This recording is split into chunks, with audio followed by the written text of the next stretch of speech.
to today's live stream. I hope you are feeling well.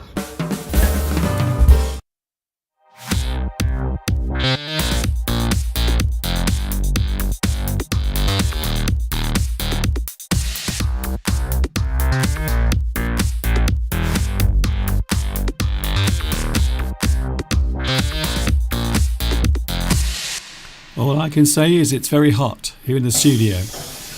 It is so hot in here, I am melting like a large candle.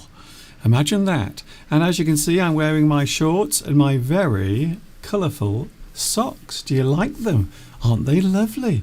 Very colourful, very bright. We have a very lively English addict coming up today. But first of all, hi everybody, this is Mr. Duncan in England. How are you today? Are you okay? I hope so. Are you happy? Are you feeling happy today? I hope you are. Yes, my name is Mr. Duncan. What's yours? I wonder what your name is. Could you please tell me on the live chat? I would be ever so pleased if you could do that. I talk about the English language. I love English very much. You might say that I am one of those up there. I am an English addict, and I have a feeling maybe perhaps somewhere deep down in your soul you are an English addict as well. I hope so. How was your week? Was it a good week? Was it busy? We've had a busy week. You may have noticed last weekend we were actually not here in the studio. Last Sunday we were actually in Paris, broadcasting live from in front of the Eiffel Tower on a place called the Trocadero in Paris. One of the most, well, I suppose it's the busiest place in Paris. But to be honest with you, I would say it is honest to say that most parts of Paris are really, really busy. I have to say, when we first arrived in Paris on Thursday, so we did arrive slightly earlier or before our live stream. So we arrived on Thursday, which is a good thing, to be honest, because it was a big shock suddenly arriving in a busy, bustling city centre. And let's say, if you've never been to Paris, Paris is a bit like London, but more crowded and more busy and more hectic. However, and this might surprise you, if I had a choice between going to Paris and going to London, I would choose Paris. Ah, you're surprised, aren't you? Now, I think you were hoping, or maybe you just thought I was going to say London, but no, I love Paris. In fact, we miss it.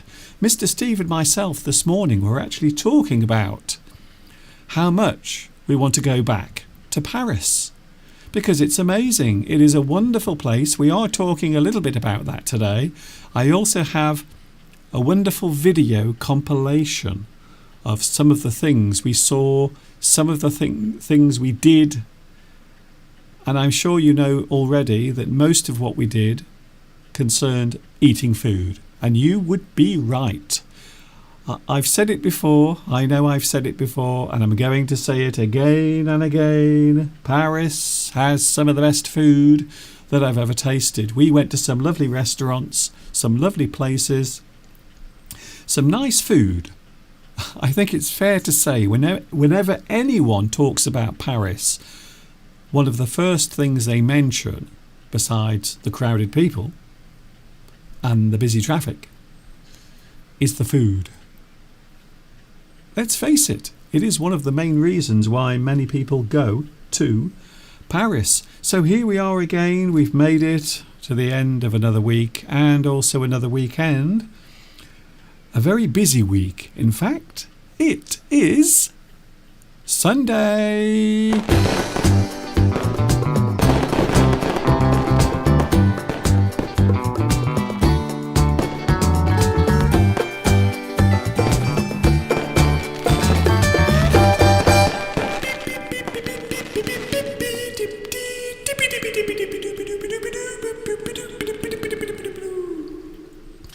big bonjour to you, wherever you are watching at the moment, wherever you are in the world. I hope it's a good one. Do you like these bottles? This is a small bottle that was given to me on the journey back from Paris whilst on the plane. And I love these small bottles. The only problem is I keep forgetting how to open them, because instead of turning the top, you have to lift the lid. So it lifts up like that. Isn't that clever? And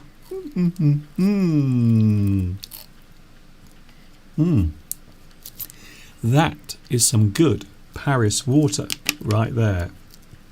The reason why I'm drinking lots of water is because it's very hot. We are having a heat wave. The weather forecast last night said we were going to get lots of rain today, but we've had none. None whatsoever. So outside it is hot and sticky, just like it was last week whilst walking around Paris. It was very hot. A lot of places in Europe were experiencing very high temperatures, including Paris and also right here in Much Wenlock, which is where I am. I've returned. We are back here, and I hope you are having a good day today, wherever you are in the world. And don't forget, you are always welcome. It doesn't matter where you are on this little blue planet. You are more than welcome to join in. Talking of the live chat, I wonder who was first on today's live chat. I think we should have a look right now, should we? Yes, we should. Hello, Vitas. Vitas is here. Congratulations, Vitas. You are first on today's live chat.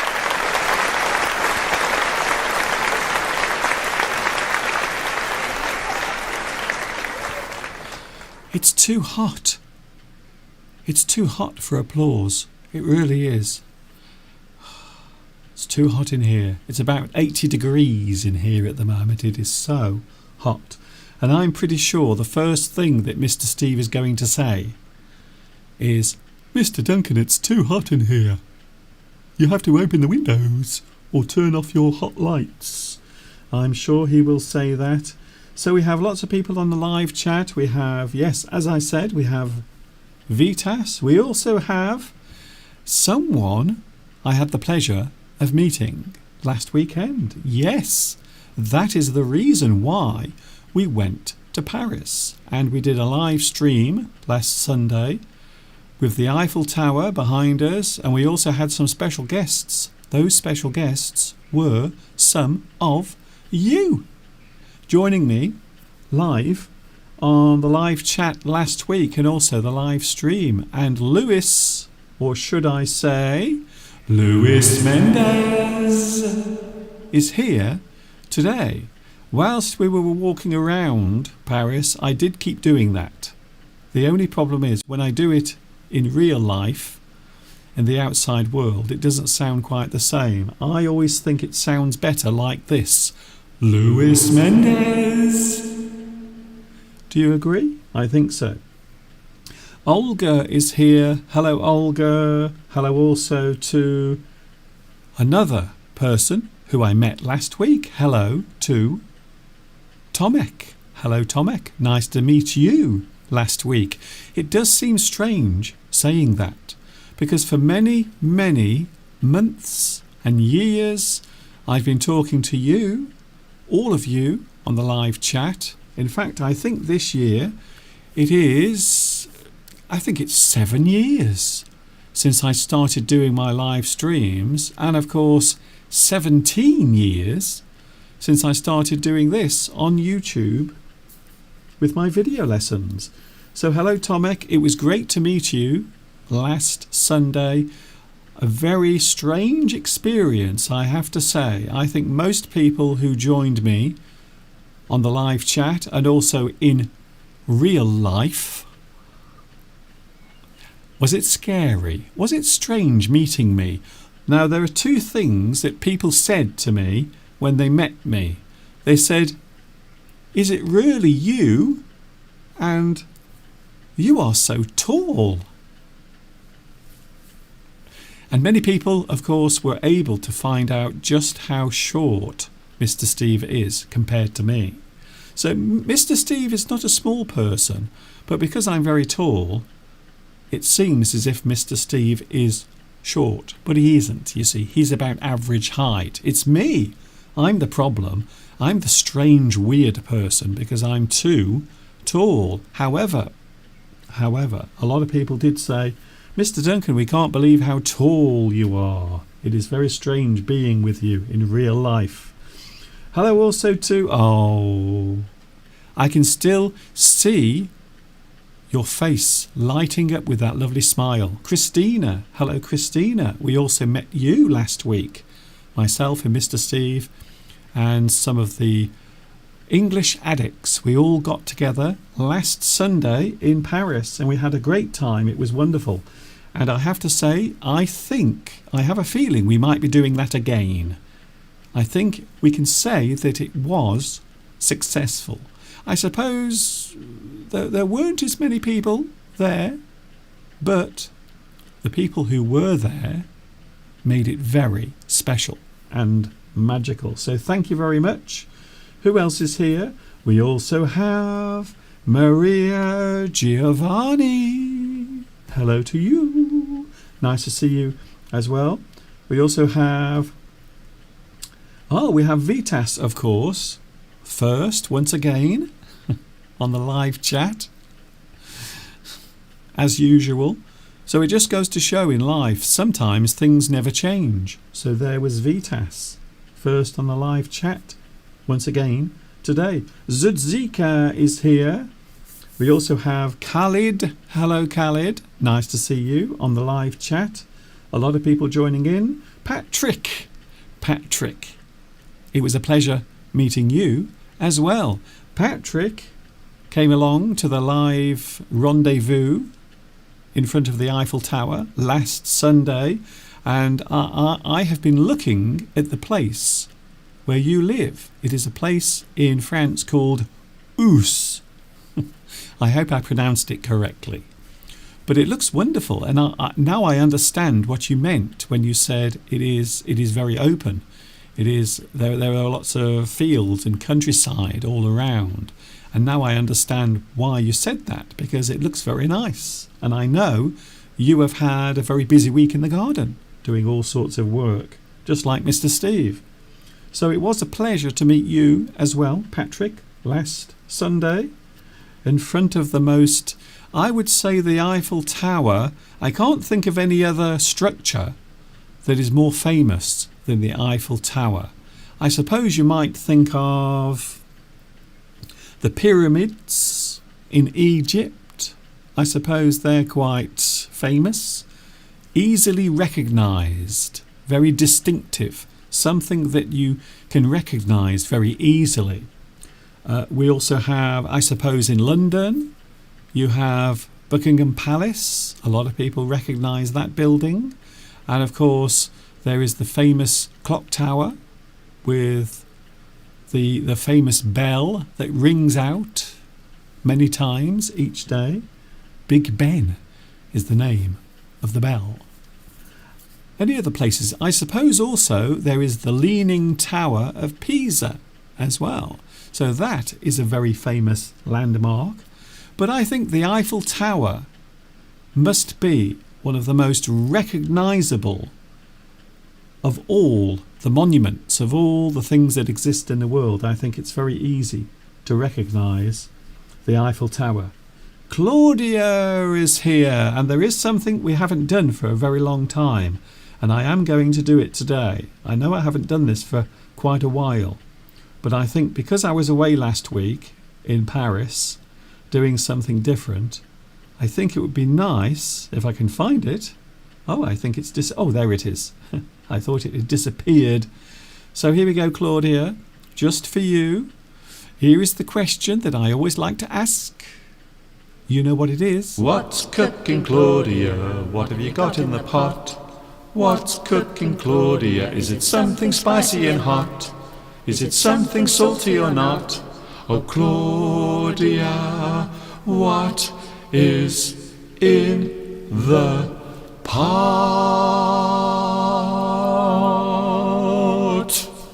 What is in your pot, Claudia?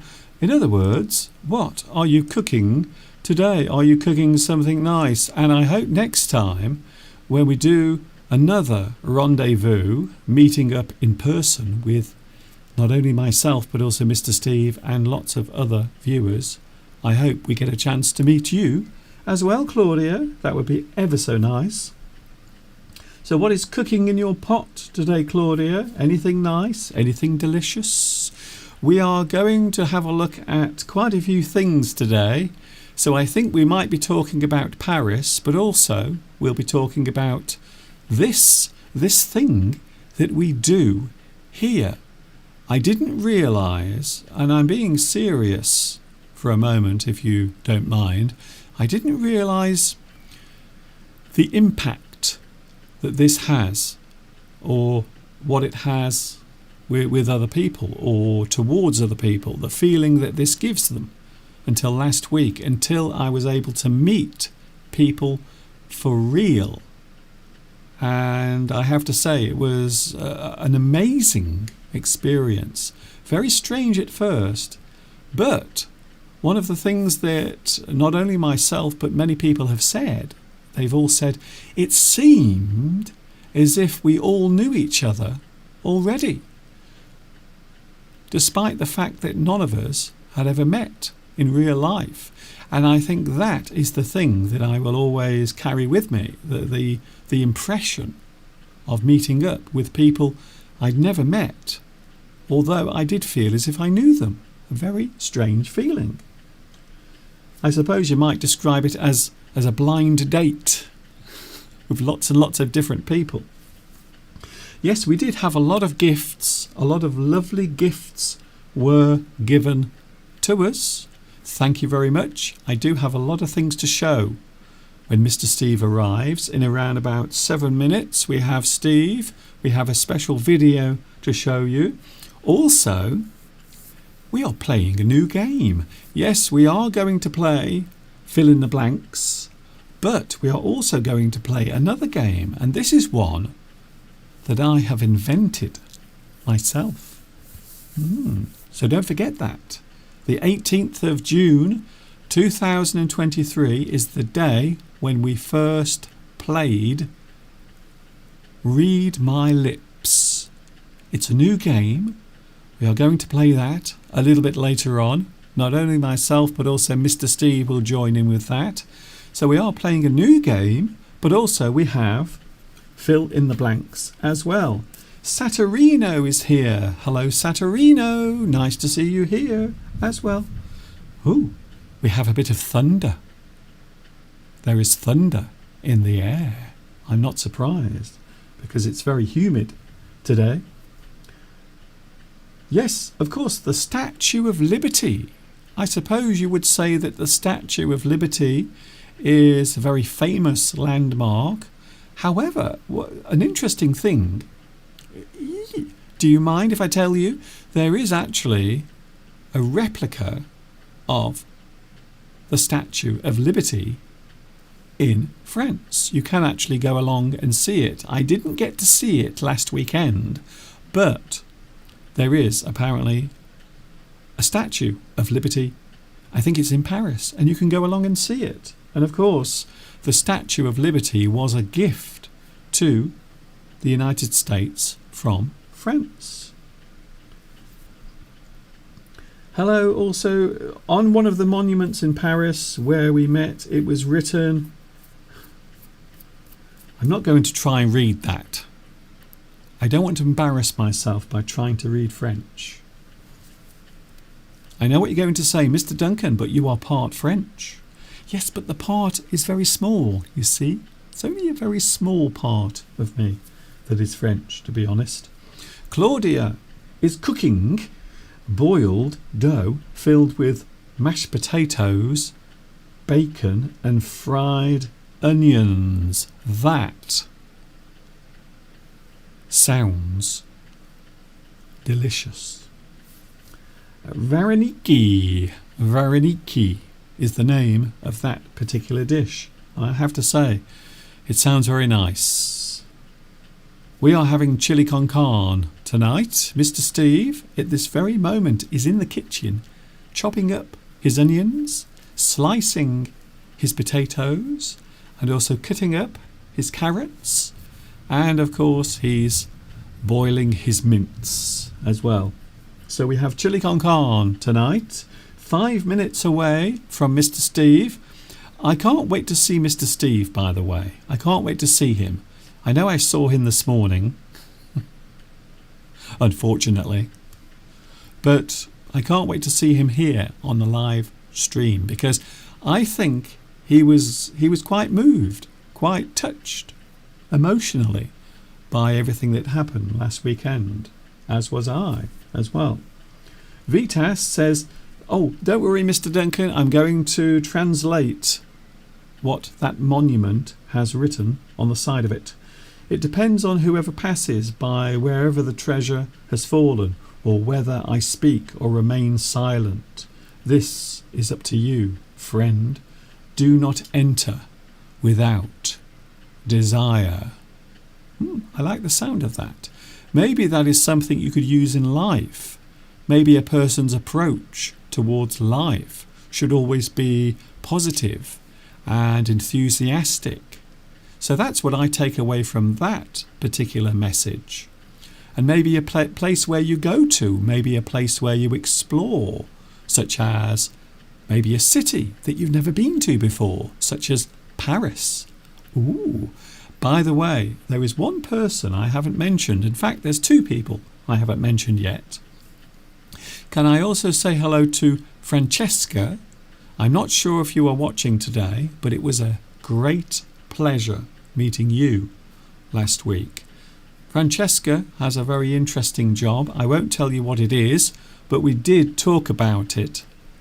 But we didn't talk about it enough. I wanted to talk to you for much longer last week, but we didn't have time, unfortunately. So I was a little bit upset about that. And of course, there was someone else joining us last week. Beatrice.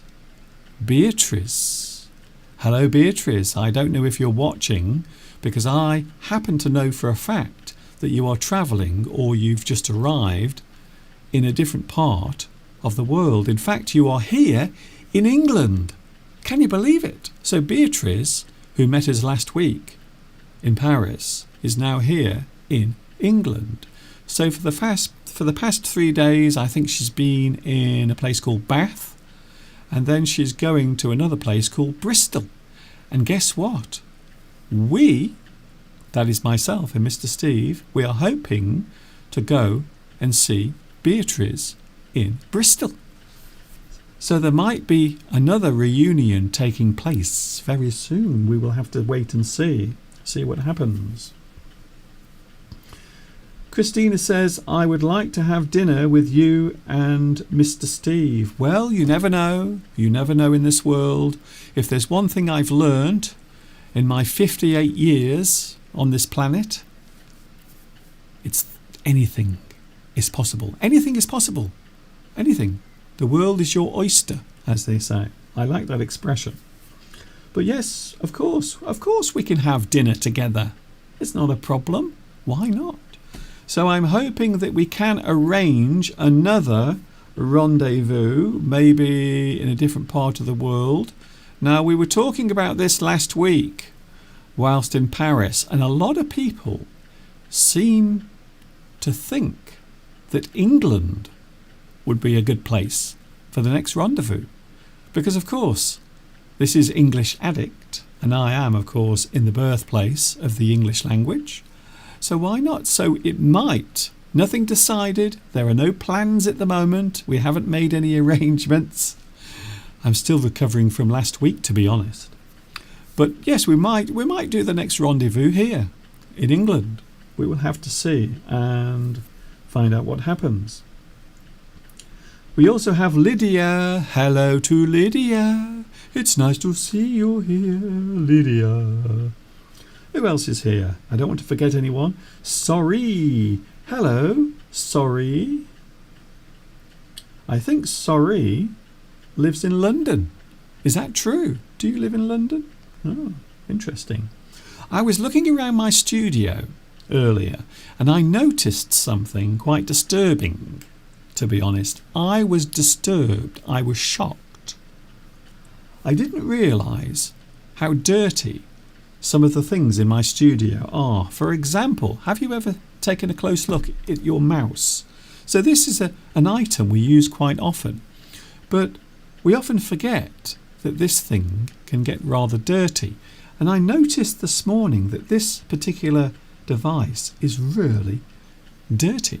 There's all sorts of horrible, weird, sticky things on my mouse. I don't know what it is. It might be food, to be honest. But since I've had this little mouse, I've never cleaned it. And I noticed this morning, because that's what happens when you are away from somewhere and then you return, you often notice things that you didn't notice before.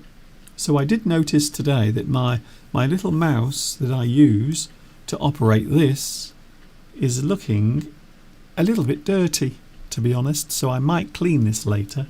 I might give it a little clean. Christina said it would be a nice idea to meet in England and then we can see my friends. It's a good idea. We will have to wait and see. I'm still recovering, to be honest. I'm still recovering from our time that we had in Paris last week. We did a lot of walking, let's just say. We have a lot of things to show you, a lot of things to reveal as well. We have some lovely gifts. We also have a video of our time in Paris that I'm going to show you. Coming up next, Mr. Steve will be here right after these videos. And then you can join in on the live chat with not only myself, but Mr. Steve as well. Don't go away.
have a lot to show you today. So many things to show you on camera, and also we have a very special video coming up in a few moments as well.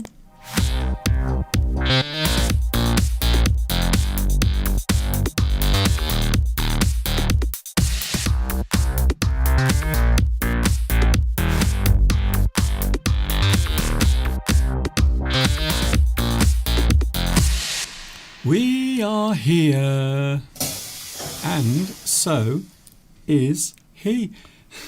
Don't be shy. Come over here. Come on, get closer than that. Come on. Closer. Closer. Come over here. That's better. Here he is. Hello, Mr. Duncan. Bonjour. Comment allez-vous, Mr. Duncan? Did you pick up many French words last week? I was hoping for some swear words. Ah. But the trouble is we didn't get much chance to practice our French because everybody wanted to speak English to us. So we didn't get much chance to speak French. And, of course, in Paris, all the waiters, everybody speaks English. In fact, Yes. they automatically speak in English. So you do. I even phoned Air France Okay. to try and confirm our ticket on the way back, and they answered in English. So nobody seems to speak French. So in what Paris. what was the first word they said? Was Was it hello? I think it was. It was. Do you like my hat, by the way? I It- bought it from Montmartre. That's true. Oh, okay. I thought there was more information coming there. Yes, but not on this trip. No. On a previous trip. So the last time we went to Paris was actually in 2019. It was a free trip organised by Mr. Steve's work. I'm taking this But off. this time we had to pay our own way. We had to pay for our own fare, which wasn't so nice, to be honest. I will be honest. It's very different, isn't it? So no, don't say what you're about to say. I won't. I won't. Yes, or else. Well, look, Mr. Duncan, it's What? fantastic. Huh? And we just had the most wonderful trip. There were no fights. Nobody fought. No. You know, we thought Lewis and Tomek would be, but Well, nothing. no. I'm joking, Yes, Mr. Duncan. yes. But in fact, everybody got on really well. And everybody, apart from Beatrice, because Beatrice is, as we speak, in a taxi. I think she's in a taxi. She's going from a place called Bath, a very beautiful place in England, Yes. to another place called Bristol. I would say not so nice, but that's just my opinion. Well, yes. Well, so Beatrice, I think, is probably watching on her phone. I would imagine she may put the odd comment in, but everyone's here. Lewis is here. Yeah. Francesca's here. Christina's here. Patrick's here. Tomek's here. And we met them all in Paris. How exciting is that? Yes. And Now- it was exciting. And it was a very interesting experience. Now, what I just said was when we met all of our viewers live in person, it seemed as if we've always known them. And that's what they said to us. They said it feels as if we've all been friends for a long time, and yet we had never met before. We'd never met, and yet we got on, as we say in the UK, like a house on fire. That's a phrase. If a group of people or two people get on well together, a phrase we use in English is, we get on like a house on fire. It's a strange expression. It's a strange expression because I don't know really where it comes from, but that is what we say. So if you get on with a group of people, you can say, don't we get on well? We get on like a house on fire. Yes. And yet it's a negative thing. It's a negative thing. It's a bit of a joke, really. That's like saying we get on like an atomic bomb going off. Yes, we get It's- on like a nuclear fission. We get on like. No, Yes. I won't say anything else, just in case. Vitas said we thought Tomek and Mr. Steve would fight. No, I thought it would be the opposite of that. But anyway, But there is no chance of Steve fighting anyone. He can't even fight his way out of a wet paper bag. do you look what Tomek says? How could I fight with Lewis? He's a lovely, positive and inspiring man. And also, I was joking. And also, Lewis would win.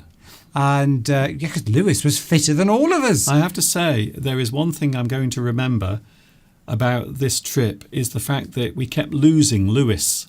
Lewis was gone. Luis Mendez has more energy than all of us put together. I was amazed. Every time we looked round, we couldn't find Lewis. And then we looked and he was half a mile ahead of us up the road. Well, you see, Lewis told us his daily routine. He walks 2 hours every day to keep fit. And boy, is he fit for his age. 86, I think Lewis is. Okay. And super fit. We were all struggling under the heat in Paris, and Lewis was as fine as anything. I think he was excited, of course, as well, but he was fit, and we were, we felt 10 years older than him. Yes. Well, we did do something very stupid on our first day. The first day we were in Paris, we thought it was a good idea to walk right across Paris from one side to the other, not realising just how large the centre of Paris is. And we did walk a long way. I think it was around 23,000 steps in the end, at the end of the day. And on the way back home in the evening, we had to stop because we were collapsing on the floor. We were collapsing. We walked because we were staying in the district Étoile, I think it's pronounced, and we walked all the way to Beatrice's hotel, which was near the Louvre. In fact, it was past the Louvre. The Louvre. It was such a long walk. Because then we took Beatrice back to her hotel afterwards to make sure she was safe. That doesn't and sound then right. we walked back afterwards. So yes, it was exciting. Christine is saying, I would like to hug both of you. Do you remember the dinner on Montmartre at the French singer? Yes. He was very good. He was as good as Steve. I thought his singing was equal to you. In fact, I was expecting you to stand up and do a duet with him. He was a little aggressive. Let's just say he would walk around the restaurant sort of singing almost in your face. Yes. He was quite what I would call an aggressive singer. I mean, he was very good. There was a piano player in there. Every restaurant we went in, of course, had somebody performing something in Montmartre. Only at Montmartre, though. Some were good. Some were very good and some were not very good. And that one you just mentioned was not very good. And I've never seen anyone sing aggressively. It's almost it's almost as if he was going around punching you in the face, punching us with musical notes. You will listen to me sing. It was that kind of. He wasn't just sort of standing in the corner as sort of entertainment in the background. He was sort of there. It's just sort of singing French songs, which was fun. Christina, by the way, has been on a mountain bike today. Christine has been up the mountain, and she's come back on her bike. And she's watching us. Are you still up the mountain? Are you watching us while you are cycling? Christina, we'd like to know. Please be careful. If you are cycling and watching us on your mobile phone, I don't think that's a good idea, to be honest. Everyone's getting fit. I mean, Tomek said he wanted to get fit and he was going to start doing some walking. So he was getting advice from Lewis. Yeah, he said that I inspired him. Ooh. I'm not sure about that. Yeah, he did actually say that, yes. Yeah. But it was wonderful. It was just a wonderful, wonderful time. And we'd love to do it again. Yes. And the consensus of opinion, is a phrase that we use when everyone's agreeing on something. Everyone's agreed. The consensus of opinion is next time we should meet in the UK. Yes. Anyway, can I just say, before people start sending requests to join us, we're not doing it. I don't think it's going to be this year. It will be next year. So I'm still recovering from this, to be honest. I might need a couple of hips replaced and maybe my knees. Christina's back at home in front of the PC, and Patrick loves cycling as well. Patrick, and I remember, Patrick, you are from Oos. Yes. I remember that. It's Oos. Oos. I think I pronounced that correctly. It's you have to. It's almost as if you're trying to push something out of your body. Oos. So hopefully I've pronounced that correctly.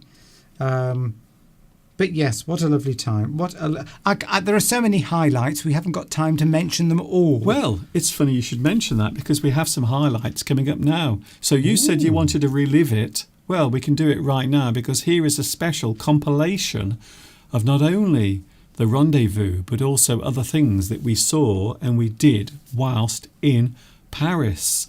Fasten your seatbelts because we are about to take off.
That is it.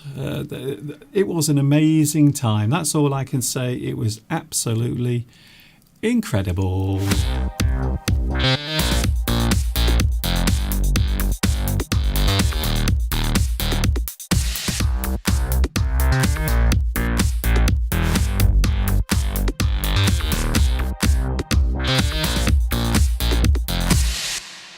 A lot of people asked, why didn't you tell YouTube?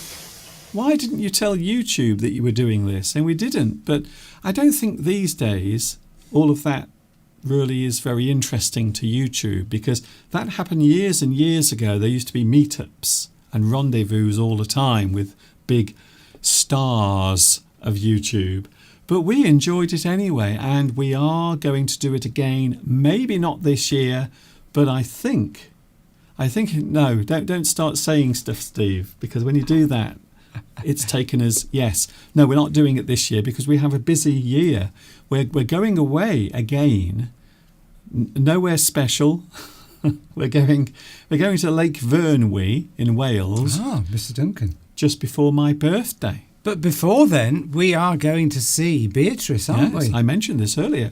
Because we were going to see Beatrice in Bath, but we got the dates mixed up, and I was in a concert last night, so we couldn't go this weekend. But we will drop in to Bristol, and apparently there's a nice ship that we can go and visit, some ancient ship. So we'll go and do some sightseeing there, and we'll say hello to Beatrice, and then she's here for another couple of weeks, I think, in the UK. Is the ship the Great Britain? Yes. Is it the Great Britain by Isambard Kingdom Brunel, who apparently was a workaholic? He couldn't stop working, and it killed him. Yes, we saw a program about that. Yes. Well, apparently it was it ended up in Argentina. This boat, and then it was sort of brought back up, scuttled, I think, and they brought back up and brought back to the UK and restored. Yes. And so we'll go and see that with Beatrice. I don't know when we're going to go, but we'll let you know. We'll take photographs and we'll show you. Well, it will between now and the 2nd of July. So at some point we will try and find a time. But yes, it's interesting. So we are looking forward to going down to Bristol to see Beatrice, who is now here.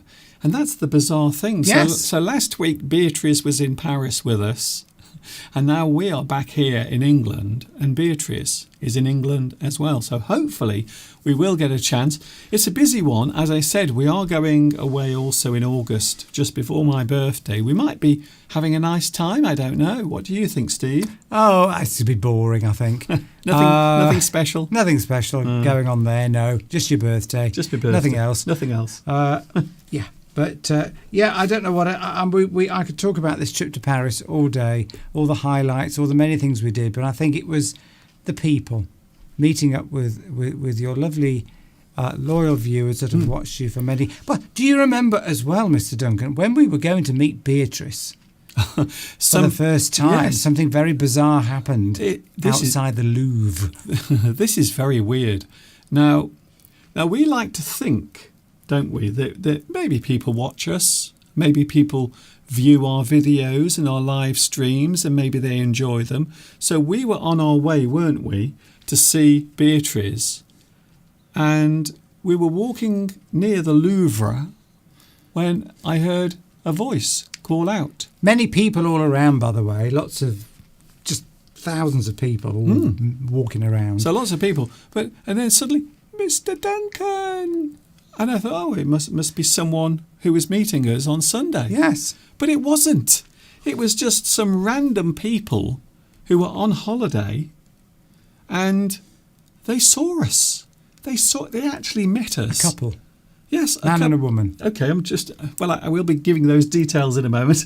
I'm trying to find their names. Have you got their names there? No. Oh, okay. I'll tell you why. But you took a picture of it, didn't you? Fortunately. Yes. So are you looking for it, Mr. Duncan? I am. So they just were there randomly in Paris on holiday. They were also from Argentina. So we had just assumed that they knew, that they were part of the group, but they weren't. They just recognised Mr. Duncan from his videos, and they were just English students. So it's a bit like meeting someone you know. Maybe now I don't want to say celebrity because I'm not a celebrity, but it was weird, and also it happened again on the metro. Yes. We were travelling underground, and there was a couple of people, much older, and one of them said, "That's Mr. Duncan." But they were too shy to say anything. And all they did for the rest of the journey was stare at me. And so that was very, very weird. Can I say hello? Here we go, Steve. I've got the names. Ariel. Yes. And also Tamara. So Ariel and Tamara, if you are watching at the moment, hello to you. It was great meeting you, even though it was quite unexpected, if I was honest. And you were not even part of the group. No. You were just on holiday in Paris, and then you recognised me. Isn't that weird? And you also had the extra pleasure of meeting Mr. Steve as well. Well, I think that was a bit of a disappointment to them. Maybe. But never, it was you they were coming to see, really. So hello to Ariel and Tamara. It was great seeing you, and also the mysterious people on the metro who also knew me, but they were too shy to say anything. You could have done. We wouldn't have objected, because I think actually Mr. Duncan's quite fond of the fame. I think it's gone to his head a bit, actually. No, it hasn't. You've become almost impossible to live with since we've been on the Paris trip. That hasn't happened. Mr. Duncan's ego is just inflated to the size of a giant balloon. See, the thing now is lots of people have met me for real, so you know that I'm actually a quiet person with a very shy personality. Right? Is that right? I hope so. We have lots of gifts here. Yes. We have lots of things to show you. We've got so many things coming up. We also have a new game. You don't know about. A new game? A new game. You don't know about this. He doesn't tell me, you see. I just come on. He doesn't tell me anything. Yeah, we have a new game. We have a new game called Read My Lips. Ooh. Yes. I thought this up the other day when we were on the plane. I was watching the clouds go by, and then I suddenly had this amazing idea for a new competition. So we are going to play that a little bit later on as well. We have a lot of things to do, but now we are going to show some of the gifts because we have so many things that we were showered in gifts. Yes. That's a phrase you use. When you get a lot of gifts from people, you say that you were showered in gifts. It means it's like rain coming down, uncontrollable. You're getting lots of gifts. I mean, the greatest gift, of course, was meeting you. That was the greatest gift, because. But we also got some physical gifts to take away, to bring back with us in our suitcase. We're going to show some of them. We're going to show some of them. First of all, you might remember this photograph. I'm going to show a photograph, Steve. This is very technical, what we're doing now. So I hope you're good at the technical stuff, Mr. Duncan. Here we go. Let me just try and get this to work. If it doesn't work, I'm going to look like a silly sausage. Here we go then. Is Claudia on today? Yes. Does anyone remember this picture? This is the picture taken by Maria, also Beatrice and Claudia and also Sandra. They met up. And in my hand right now, given to me last weekend by Beatrice, it is that actual piece of paper. There it is. Look at that, Mr. Steve. Oh. Thanks a lot, Mr. Duncan, from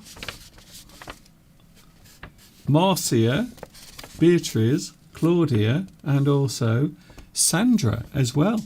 So there it is, for real.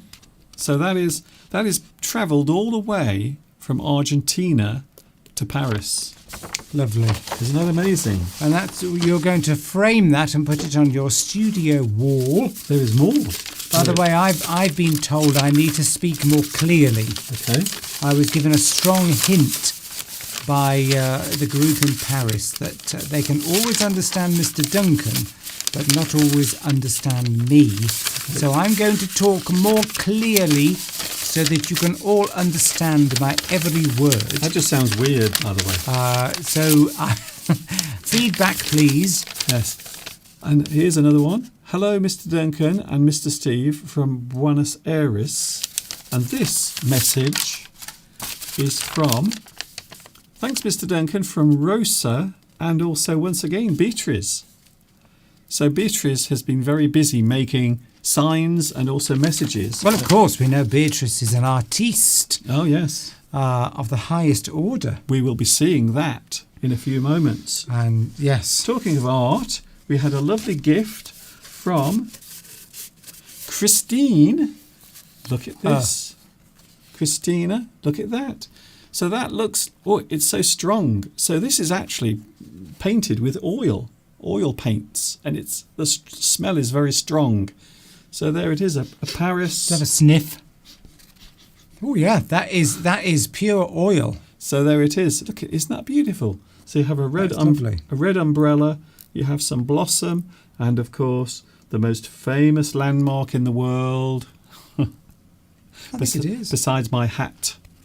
And there it is. So thank you very much, Christina, for that lovely gift. We are going to get that framed. We will get that framed. Thank you very much. I took very good care of this. I was very careful to make sure it didn't get damaged on the way back. And there's a nice message on the back. Thank you, Christina. Talking of art, we have more art. Would you like to see what we were given as well? I think this was something special for Mr. Steve. That was for me. When Mr. Steve is in the kitchen, look. Let me demonstrate. It looks like a welding glove. Yes. But in fact it is, there we go, designed for me to obviously take things out of the oven. Also, it stops Mr. Steve from pleasuring himself as well. Pardon? Trust you, Mr. Duncan. You'll be talking about poops next. Isn't that lovely, though? So there it is once again, the most famous landmark in the world, the Eiffel Tower, next to my hat, which is the second most famous landmark. because people do recognise it, even in a crowded place. And this little thing is called a pot holder. And normally if you are picking up a hot pot or something hot and you have to hold it very carefully. Oh, it was my understanding, Mr. Duncan, that was to put on your table. Oh.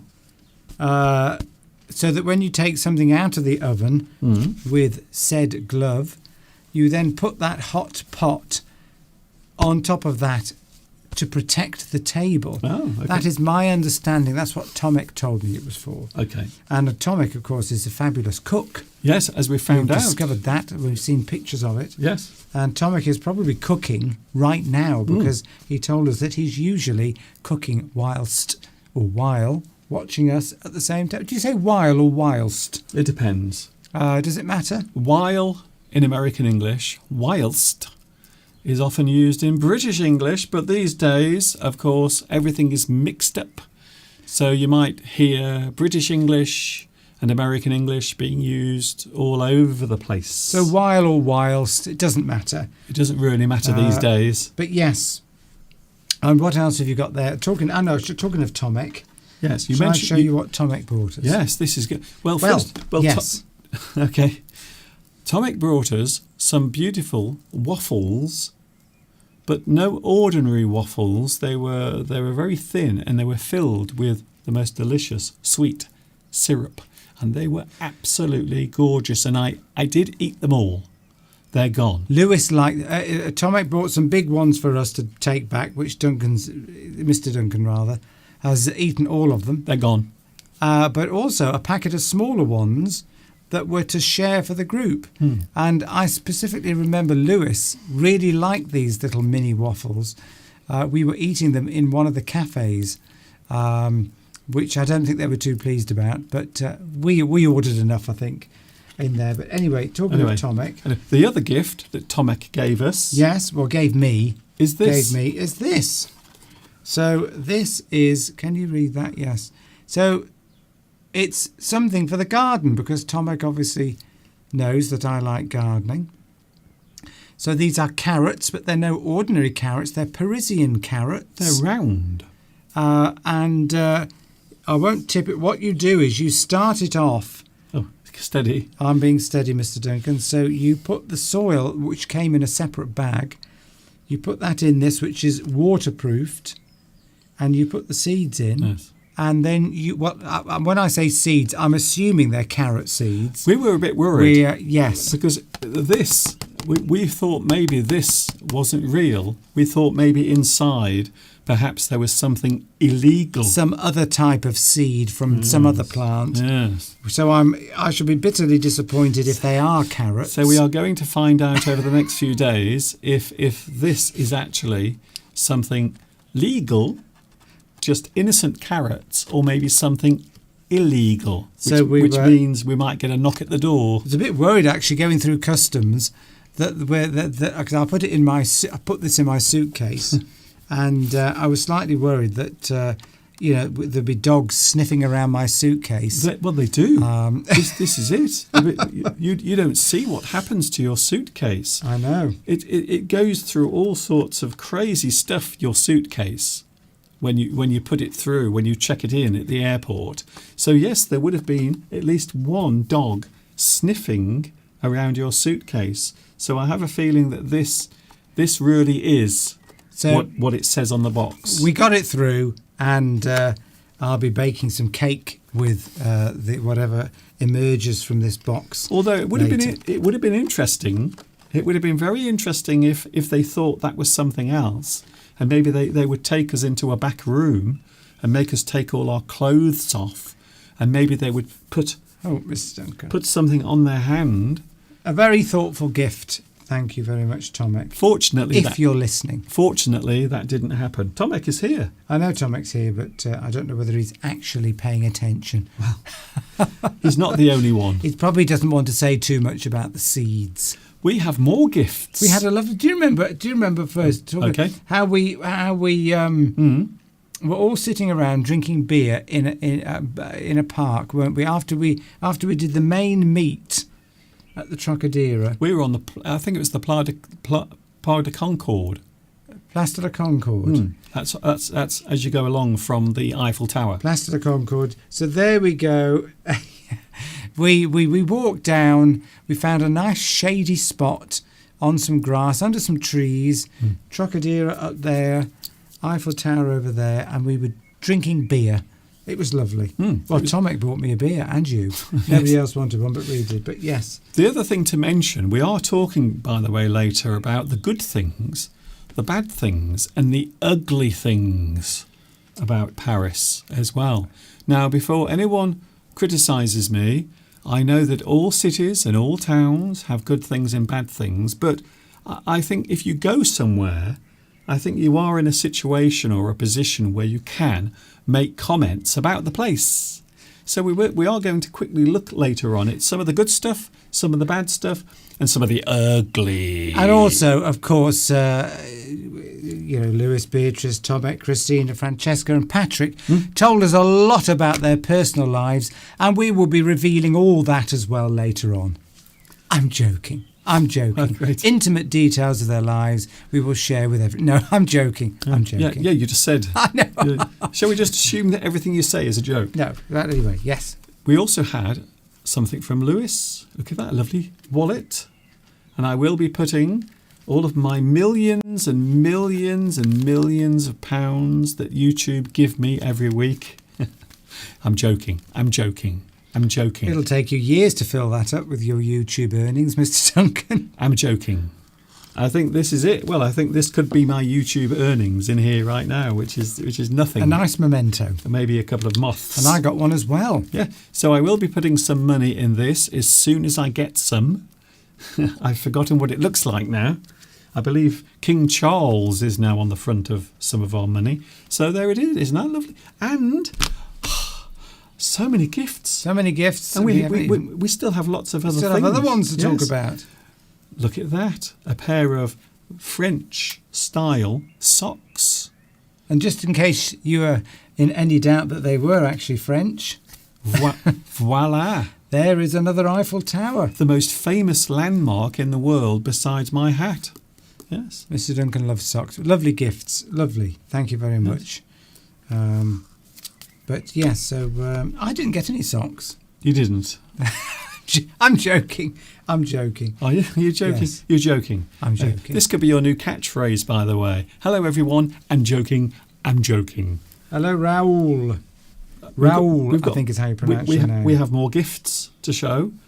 Can I say, just in case you are watching, maybe in the car, Beatrice, your beautiful gifts that you made yourself. I feel quite honoured to have these in the house. I will be honest with you.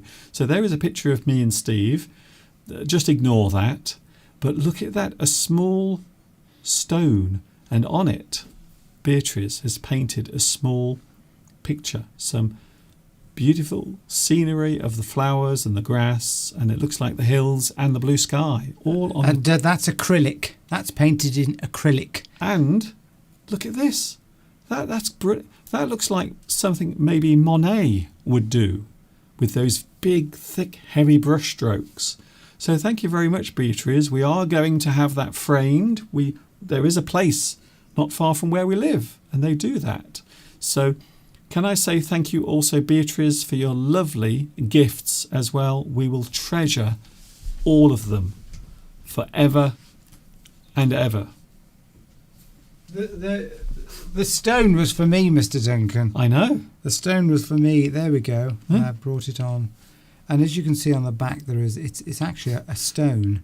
Yes. And that is acrylic paint. Isn't that beautiful? And yes, I'm not going to put it in the garden. Yes, and we're not going to put it in a frame either. So we won't frame this. Well, we've got a little holder for it, Mr. Duncan. Yes, so we have this, yes, as we just saw in the video. Yes. So look at that, isn't that beautiful? It's very nice. And also the painting. So thank you, Beatrice. Thank you all. We also had a lovely donation from Patrick. We had food from Tomek. So thank you all. Yes, we've added some noughts to your cheque, Patrick. Okay. We've added a few noughts on the end of the cheque. Hope you don't mind. Say it. Go on, say I'm it. only joking. I'm only joking. I'm just joking. I'm joking. Yes. And Francesca What? was filming a behind the scenes for us. Yes. A behind the scenes film of what we were doing on the Trocadero. So Francesca is going to make that available to us because Francesca is, I won't say exactly what Francesca says. Don't say anything. No, 'cause I won't, yeah. I've been asked not to. Fine. So is going to show us, it's going to edit this film together and give you a sort of a behind the scenes look about what was happening on the Trocadero. It was Trocadero. strange. Is it Trocadero or Trocadero? I don't know. At this point in time, it doesn't really matter, I don't think. So it was a great time. I know we've been talking about this for over an hour, but it was something that we didn't think it would happen, did we?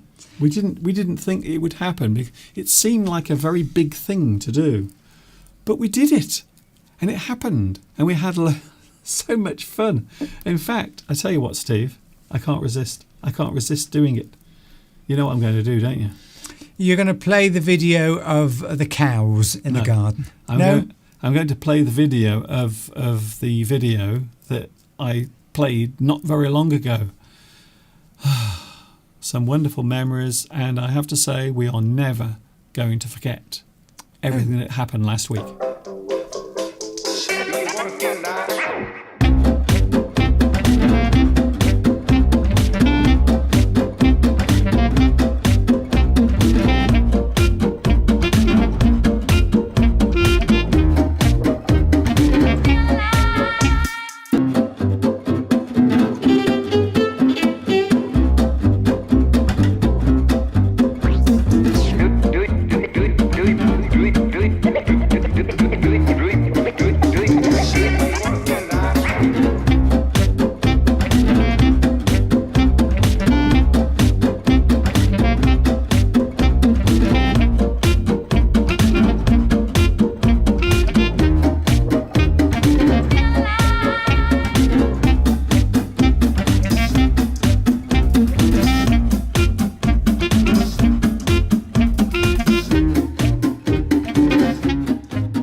Was all spontaneous, by the way. I wasn't expecting all of that attention at the end, but it was lovely. What an incredible event that was. We are going to carry on talking about Paris because we had a nice time last week, and I thought it would be a good chance. Now, I don't want anyone to get the wrong idea of what we're about to do, but I thought it would be a good chance to talk about the good things, maybe some of the bad things, and maybe some ugly things. And I think we've had some suggestions already. So here we go. On the screen right now, the good, the bad, and the ugly things about Paris. I don't think there's any bad, Mr. Duncan. Well, let's go through it, shall we? So let's start with the positive. It's mostly positive, by the way. It's 95% positive. Okay. So come on, bring me your 95% positive. Just the atmosphere of Paris is just so lovely. I don't know what it is. It just makes you feel it's just a very different city to most other cities. If you go to London, it's very high-rise blocks everywhere. You go to Paris, it's just, you really feel, I don't know, you come away thinking, I want to go back. It's just an atmosphere. And, of course, it did help being with lovely people as well. I liked going on the metro. I'm sure that the people that live in Paris would say they don't like going on the metro. Yeah. Well, I want to look at one thing at a time, by the way, not everything in one go. Okay, then. Well, yeah. The food, of course, the food. Although you have got to be careful where you go. It wasn't. They don't seem to know how to cook chicken. There's a bad already. There's my bad. Yes, we're doing the good at the moment. Okay, so the good is the beef. And the way, I'll tell you what stood out for me was the quality of service that you get from waiters in Paris. By the way, when I say waiters, it is waiters. You were impressed by one aspect. One aspect is that all waiters in Paris are so professional. I've never seen this anywhere else, certainly not in the UK. They remember everything that you order and they don't even have to write it down. They must undergo some rigorous training. So a group of us, probably 8 of us one night, 7 or 8 of us, ordering starters, main courses, drinks, and the waiters don't even have to write any of it down. They remembered all of it and it all came perfectly. And that I think is quite impressive. Very impressive indeed. So the food is definitely good. I will agree with you on that, yes. Steve. Good food, and I think now this is very interesting. I think another thing I want to mention is I didn't see any trouble from anyone. Apart from us. Yeah. Okay, Steve. Can I just do this? You don't have to keep doing that, by the way. I'm joking. He's joking. Yes. Anyway. Oh, dear. Waiters. We're talking about waiters. No, we weren't talking about waiters. I was talking about generally how there was no trouble around the place. We didn't see young people, just all quiet, silent, just walking about. We didn't see any aggravation, we didn't see any fighting, and I know what you're going to say, but Mr. Duncan, there have been riots in Paris. We didn't even see any of that, to be honest, even though there were police everywhere, and quite often they would have very big guns in their hands, very large weapons they were waving around, which to be honest with you, I didn't mind, to be honest. I felt super safe. If there's one thing that makes you feel safe, and this is just my opinion, by the way, it might not be yours or any other human on the planet, I feel safe. I felt safe. I didn't feel worried. We were walking around very late one night and we went past one of the embassies. In fact, I think it was the British embassy, and there were armed police everywhere, weren't there? They told us to cross the road. We were walking on the same side of the road as the embassy, and there was this guy standing in a box. And he said, ooh. He was pointing his large weapon at us. Ouvre. And told us to cross the road. I think he said ouvre, which I think means move. So we went on the other side of the road, and he was very convincing. I think what convinced me was the automatic machine gun that he had in his hand. But I thought that was quite good. And there was a lot of security, a lot of police cars. You would often hear that very different. That typically French police car sound. You see, we used to have a similar sound in the UK before we turned American, sort of in the 80s. At some point, we started adopting American-style police sirens. But we used to have our own distinctive police siren call. It was more na na na na na na, but the one in Paris is slightly. It's higher. It's a very high octave. You certainly hear it all the time. I lost count of how many times we heard the police driving around, even in the middle of the night. They would still use their sirens, even though there was very little traffic around. So I did feel safe. That is a big good. That is a very important good. Christina said that she was told that there are a lot of police out of uniform walking around as well. Undercover police. Undercover, yes. Yes, the good, the bad, the ugly is Mr. taken that from the title of a spaghetti western with Clint Eastwood. Somebody's pointed out you should have said the good, the bad, and the ugly. Yes, but we're paraphrasing it. Well, we're not. Well, it's not based on the film title. It's just. Oh right, nothing to do with the film. It's not referring to anything. Okay. I mean, if the good, the bad, and the ugly was set in Paris, then yes, it would be funny. But it's not. It's a spaghetti western. Waiter service. I was very impressed. Not many female waiters.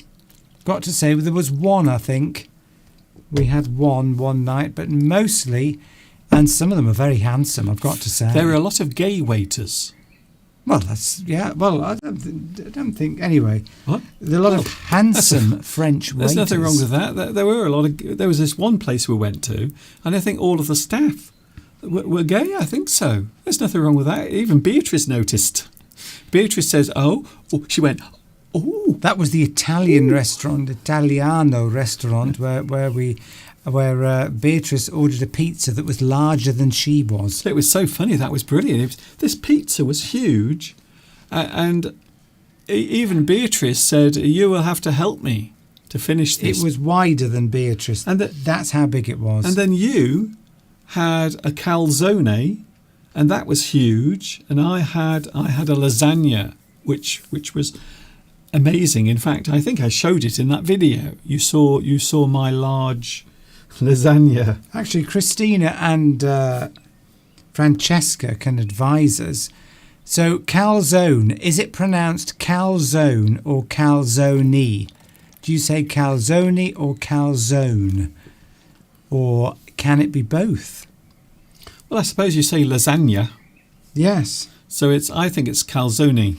Or calzone. Calzone or calzone. Yeah, don't do the accent. Well, I'm trying to. I want to learn to speak. I want to learn to speak more languages. But anyway, yes, that's. But you don't need the accent. Well, you do. You need an accent. You've got to sound Italian if you're going to speak Italian. You've got to sound. You can't speak Italian sounding English. You'll be laughed at. You drive around in a Fiat, are you?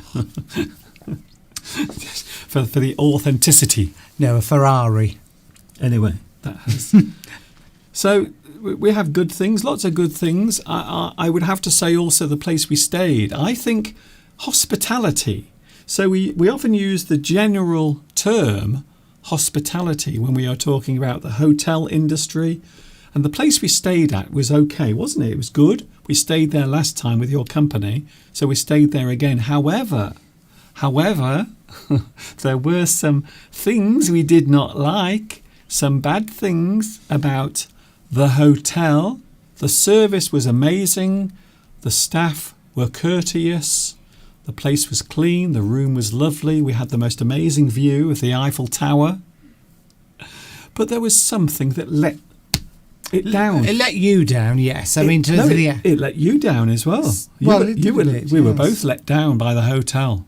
There was no baked beans for breakfast and no tomato sauce and no brown sauce. I know. They made the most amazing, baked beans. Mr. Duncan loves baked beans. I do. When he has a breakfast in a hotel. If you have an omelette, eggs,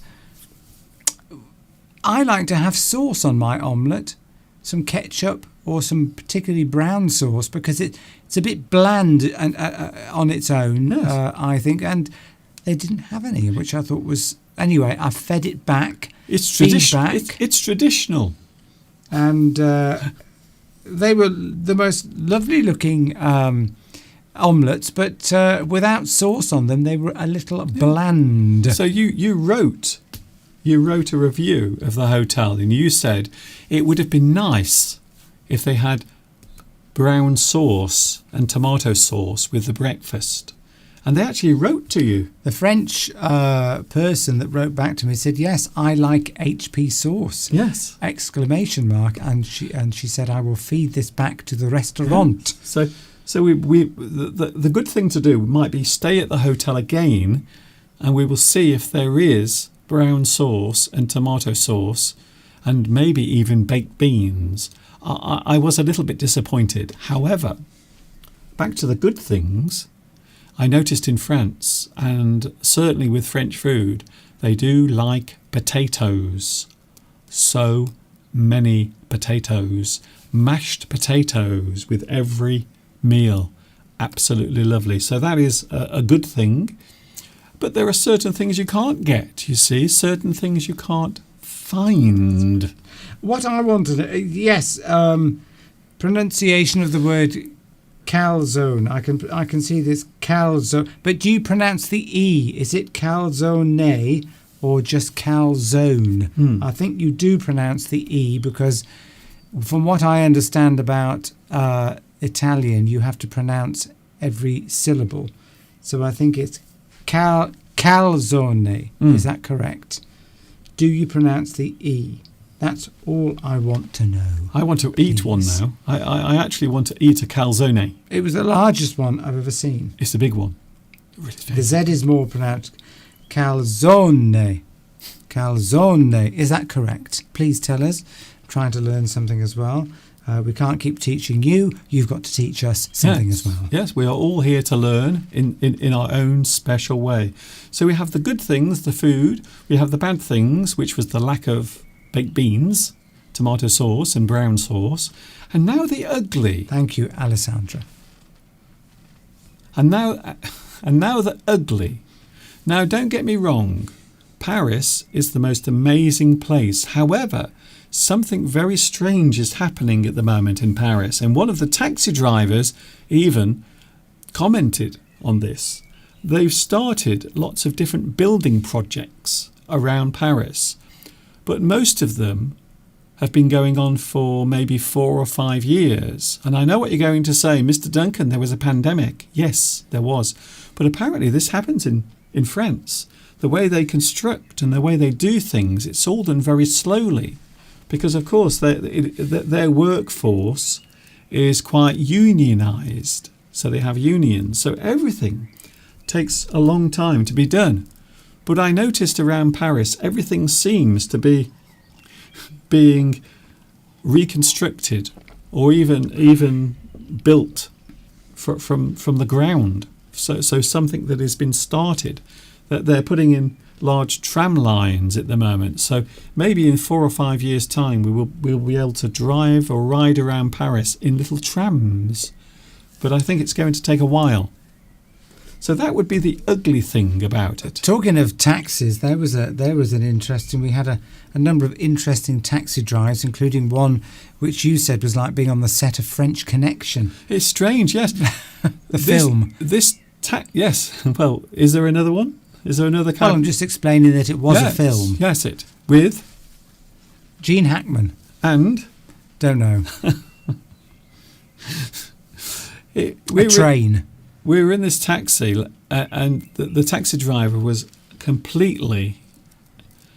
He may have been insane, we're not sure, but he was getting angry with everything, and he was driving, and it was like that scene in the French Connection where Gene Hackman is trying to catch that other guy before he arrives at the train station. So the other guy is travelling on the underground, and Gene Hackman is driving along the roads. But it felt as if we were involved in that particular chase, because it was crazy, wasn't it? It was. The taxi was heading towards vehicles, and then swerving. He was a little mad, and he was shouting at people out of the window and having arguments with them as well. We thought any minute now, the gendarmes are going to be out. But yes, there were 1 or 2 moments when he was speeding behind a bus, and then suddenly we thought he was going to slam into the back of the bus, but at the last second he just weaved. He was weaving in and out. We weren't in any hurry. It's not like we had a plane to catch. No. We were only going to Montmartre. I think, and this is what I think he was actually annoyed because we wanted to go to one of the busiest parts of Paris, and he didn't want to do that. because if he went there, then he would have to come all the way back through the busiest part of Paris again. So I think that's probably the reason why. But he was shouting out the window at other people. And I thought, imagine if you did that here. Imagine if you open your window and shouted to another motorist. What do you think would happen if you did it here? Yeah, you'd probably end up in a road rage incident. You'd end up in hospital. Probably, yes. But of course, it's easy to escape down a side street if you're a taxi driver. I doubt that a normal member of the public could have caught up with that man anyway. He was very skilled, but if anything had gone wrong, it would have ended in disaster. But I was having a very strange feeling of being in The French Connection, which is a great movie, by the way. So I'm wondering if that's how Lewis used to drive around Paris. I'm imagining Lewis was a calm, respectful taxi driver. I would imagine it's a stressful job. Oh, it must be. I mean, it's stressful enough driving normally. But anyway. We have a new game coming up in a moment. So there they were, some of the good things, some of the bad things, and some of the ugly things. But most of it was really, really nice. I think it's fair to say that Paris was c'est magnifique. Lewis has said that, of course, it's very expensive in Paris. Of course it is, yes. I think Tomek took the record for the most expensive beer. He paid, I think, 16 euros or 13 euros for a beer somewhere, which he was quite shocked about. Is that when he had to shelter from the rain? That was another time. Yes, that was interesting. We were all meeting up at a restaurant, and Tomek was on his way, but he didn't make it in time because there was a tremendous thunderstorm, and Tomek had to shelter not far from where we were, but you literally couldn't go out in the street. It was torrential, pouring rain, thunder, lightning, and chaos outside, like a river of water flowing down the street. It was raining. It was raining, yes. It really was. We have a new game coming up in a moment. We've got to move on, Steve. Yeah, okay. We've got 28 minutes and we've got literally 2 competitions, 2 games to play. Right. And I don't think we're going to have time, to be honest. I think we are going to run out of time. So here we go. This is a thing that I invented this morning. Well, in fact, I thought about it last week on the plane. And it's a little game that I like to call... Do you want to know what it's called, Steve? You've just put it up there. Read my lips. It's time to read my lips. Yes, like that. Yes, read my lips. So what we are going to do now, we are going to watch my lips move as I say something, a very simple phrase in English. And I want you to look carefully and I want you to guess what I'm actually saying. Because these days, a lot of people... Now, this is interesting. A lot of news organisations now have a lip reader on their staff. And what they do, they watch conversations between world leaders and they can tell what they're saying. And it's very interesting. So here we go then. It is time to play. It's time to read my lips. It's time to read my lips. So here is the first one. This is a very special moment, by the way. Oh, right. Yes, this is the first time we're playing this. So we've got to... You're not going to speak the word. Well, no. Well, you're going to... Well, you can't read somebody's lips if you can hear what they're saying. That's... And this is a useful skill, is it, Mr. Duncan, to acquire while you're learning English? Here we go, then. So here is the first phrase, and you have to tell me what I'm saying. Oh, right. Yes. Okay. Yes, I think this is good. This is so original. You will decide. When this is on TV, when James Corden has got his own show and he's playing Read My Lips, you can say that Mr. Duncan invented that. So if you see anyone else playing Read My Lips, you know it's my game. Of course, Read My Lips is a phrase that people often use to highlight that they are annoyed that you haven't understood what they're saying, yes. Isn't it? If you say to somebody... for example, I don't know anything. If you don't understand, yes. If somebody's saying, say for example, you ask somebody, what's your age? And you might say back to them, I don't want to tell you my age. And they insist on asking again, what is your age? You say, I don't want to tell you my age. And then you get angry and say, read my lips.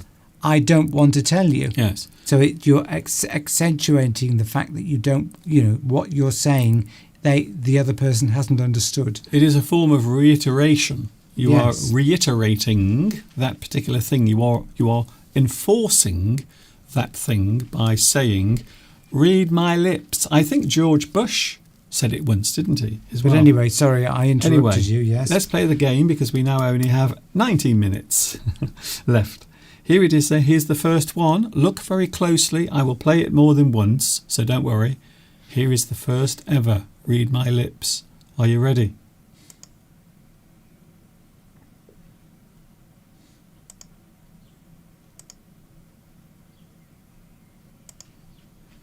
One more time. I think that's easy. I think that's really easy. Another one. So here we go. One more time. Look carefully. Look at my lovely lips as they move. I think that's easy. Interesting. One more time. Read my lips. What do you think I'm saying there? What do you think my lips are pronouncing? And in a moment, I will give you the answer with the sound. So what do you think I was saying there? This will either be a great success or a really disastrous failure. But I think it's really a good idea. Yeah, I've never seen this done before, so it might be the first time. Christina says, shall we?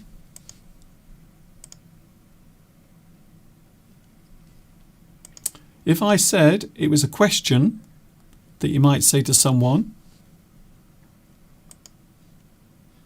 Thank you for your suggestion, Christina. This is not quite as exciting as I thought it would be. Vitas says, okay, but that could be a joke. It's more than that. Is it something you would, if you... It's a question. Ah, yes. It's a question. Maria says, what are you doing? Let's have a look. What are you doing? It's very close. It's very close. It doesn't really match. Ah, Valentin says... Where are you? Yes. It could be, but Valentin says, where are we going? Okay, let's have a look, shall we? Where are we going? Yes. Yes, you might be. I think you're near. I think you're very close. I think you're very close. Yes. Isn't that? It's. I think this is interesting actually because it is a way. When you listen to someone talk, you often find that you will watch their lips at the same time. Well, Mr. Duncan, that is very true because particularly if you are finding it difficult to understand what they are saying. So I found, Mr. Duncan, that I was meeting our wonderful people in Paris who were talking English to me, and obviously their English was very good, but of course it's more difficult for an English person to understand somebody who's learned English, say Italian or French. There is an accent there, and I found that I was drawn to looking at people's lips, because when you see the lips move, that's giving you more information about what the words they're saying. So actually, Mr. Duncan, this is a useful skill to develop. And you find if you can't understand, if you're in a nightclub, for example, and it's noisy, you tend to look at people's lips, not because you necessarily want to kiss them, but because it's giving you more clues about what they're saying. So, yes, I think, Mr. Duncan, you might have hit on a useful skill here to develop as an English learner. Yes. Because even in your own language, if you are finding it difficult to understand somebody, you will look at their lips more to try and understand. Yeah. No, I think this is a good idea because you are exactly 100% right. You might not even realise when you're talking to someone, you are also using your eyes at the same time. So you're watching a person speak. So if I cover my mouth and speak, it might be harder for you to understand what I'm saying, but if you see my mouth moving, it's much easier. Yes, we don't realise that we're picking up clues. Understanding what somebody is saying is not just about the oral, not just about the sound that they're making, but it's also about their lips, expressions that they're making. Yes, even their gestures. Gestures, it's all information that is, and I was using that to try and understand when I was finding it difficult when, I won't name any names, was talking to me. Sometimes I found it easier and easier to understand if I was looking at their lips. And I didn't realise I was doing it until you suddenly said that, Mr. Duncan. Yes, it's a very big part of communication. We are using our eyes all the time as we are talking to someone. Yes. We don't even realise we're doing it. That's the most amazing. So what was the answer, Mr. Duncan? I'm not sure. A few people have got very, very close to it. Well, I'm assuming I know what you're saying. Yes. So this is what I'm saying.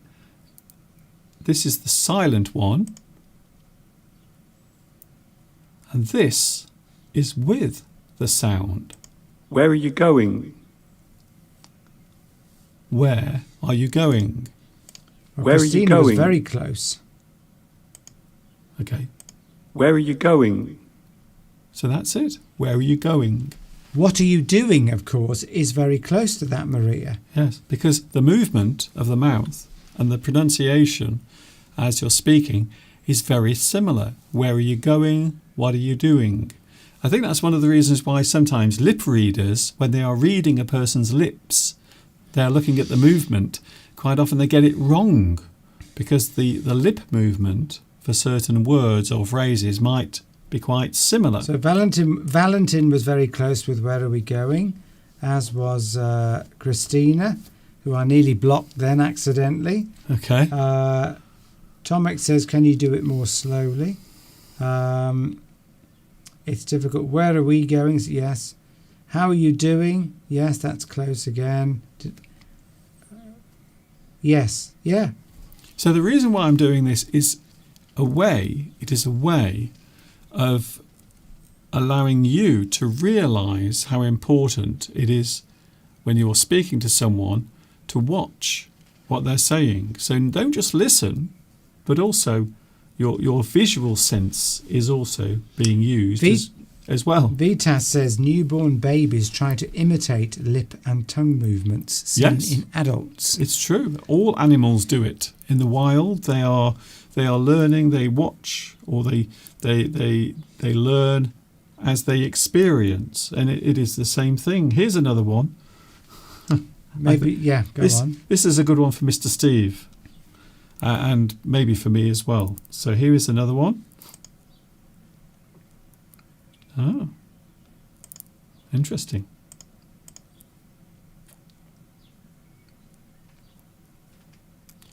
That is a question about something we all love doing. You love doing it, Steve.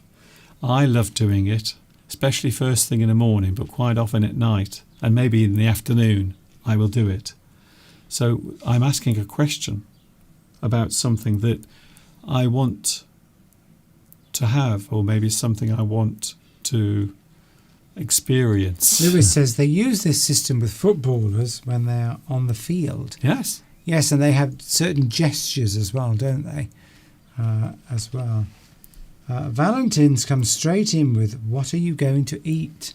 You are very close. What are you going to eat? Well, I think you've definitely got the gist of that, the essential meaning of that. Yes.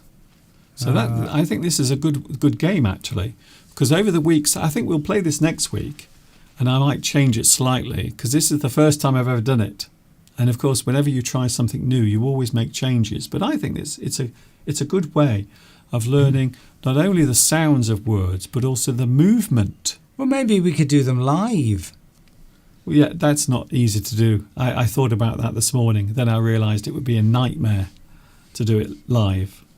Because I could do it. Well, you can see there, we're talking, and that's repeating in front of us. So if Oh, we did right. it live, there'd be a weird silence for ages. So that's the reason why you can watch this and listen to us at the same time. Patrick likes it. Yes, I think it's a good idea. Maria Giovanna La Rosa, what do you want to eat? Ah, interesting. What do you want to eat? So- I saw a crow speaking in Lithuania like a parrot. Well, So no, that's not it, Palmyra. why, Oh. why did you say the other bird I don't instead? know. Here we go then. Steve, got to move. Yeah. And the answer, and yes, it would appear that a lot of people were very close with this one. Very close indeed. What do you want to eat? Ah, well done. You were right. What do you want to eat? Yes, I'm just playing it, Steve. What do you want to eat? What do you want to eat? Well, Well, I know what we're eating tonight. yes, it's cooking away. What are we going to? What do you want to? What did you say? What do you want to eat? What do you want to eat? Yeah. Yes. What are we going to eat? Yes. What would you like to eat? Yes, the essential thing is that even though the exact words haven't been exactly guessed, the meaning has been. And you see, that's the important thing with looking at people's lips. You're just picking up clues. You don't necessarily have to get everything. Every exact word, you are picking up clues as Yes. to what people are saying. Yes. So never forget that. Never underestimate the power of visualizing when a person is speaking. Watch their lips, watch their body language and their expressions on their face. Yes, maybe we will do that, Nitram, rather than just the lips, the whole head. Well, yes, but then where are we going to go? Anyway, yes. Yeah, no. I think you just, well, it's read my lips, not read my nose or read my forehead. Yeah, but if you see the whole face, then, you know. Anyway, but we might adapt this, but thank you for your suggestion. Although it's unlikely. So Yeah. there it was. The game that we may never play again. No, I think is that it? Right, yeah. Yes. Well, we've got 12 minutes and we've got to play fill in the blanks. This has been a very busy show, by the way. Very busy show. I knew it was going to be busy, but last week, of course, was very busy because we were doing a live stream. In fact, we'd finished this time last week because we only did 1 hour. We only did 1 hour last week. Anyway, here we go. It's the other competition, the contest, the game that everyone likes to play. And I know you know what it's called, but I'm going to do it anyway. The name of the game is... Fill in the blanks, fill in the blanks, doon doon, fill in the blanks, fill in the blanks, doon doon, fill in the blanks, fill in the blanks, fill in the blanks, fill in the blanks, Fill in the blanks. By the way, if you haven't yet watched Mr. Duncan's special live stream, live from Paris last week, then please do have a look at it. It is very special. It is unlike anything Mr. Duncan's ever done before. And we had 6 lovely people who are on this live stream today who were there to meet us. So if you haven't seen it, please go and watch it. You will be amazed. Yes, I was amazed, and I was there doing it. Here we go then. Fill in the blanks, fill in the blanks, fill in the blanks. It is a sentence. We are looking at a sentence, and there are some missing words. I will give you some clues. So we are looking for certain words. So there are some clues here for you. The first fill in the blanks is here right now. There it is. Oh, don't forget your blank, or this will be a blank. So maybe think about what we did last week. The clue is in what we did last week. We did something last week. What did we do last week? Can you remember what we did last week? We did something very important, very special, very unusual last week. So the first word begins with P and is 8 letters. Mm-hmm. And the second word is 5 letters beginning with S. And the third word begins with V and Yes. it's 8 letters. That's Yes. what that means underneath. Yes, it is a piece of advice that you might give to someone just before you do something. Oh, and Nitram is quick off the mark, and I think has got it right. So and so has Tomek. Vitas has got one of the words as well. This is going to be a short fill in the blanks, Mr. Well, Duncan. I've got two more. So the other two are very hard, by the way. So before you say, oh, it's too easy, Mr. Duncan, they are going to get very hard. So yes, I think this is a good one. I will show you another clue. This is what I was going to do, you see, as a clue. I was going to do this as a clue. By the way, the new British passports are blue. Yes. Go on. This is an EU passport. It's still an EU passport because we both don't need to replace our passports for about 10 years. No, it's less than that. It's every 10 years, I think, you have to replace a passport, isn't it? My passport photo is awful. So when we do, we will obviously obtain... I wouldn't show that, Mr. Duncan. I'm not going to. Then... You really think I'm an idiot?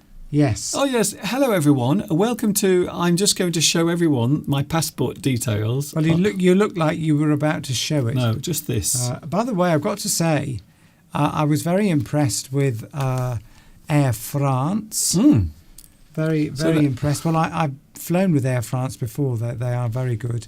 And because we went midweek to midweek, so Thursday to Tuesday, we just breezed through customs. Can you just say that was my idea?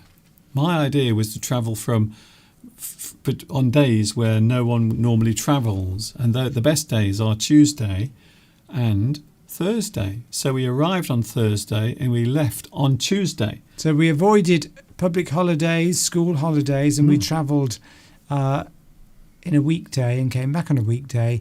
And I must say, there were no hold-ups, literally no hold-ups at customs or baggage, straight through. The only baggage I had was Mr. Steve. I was waiting for that one. I had to drag him all around Paris. So Charles de Gaulle Airport, it is a huge airport. I can't begin to tell you. It's like a city. It's like a mini city, Charles de Gaulle Airport. It is huge. But everything was so smooth. The flight was amazing.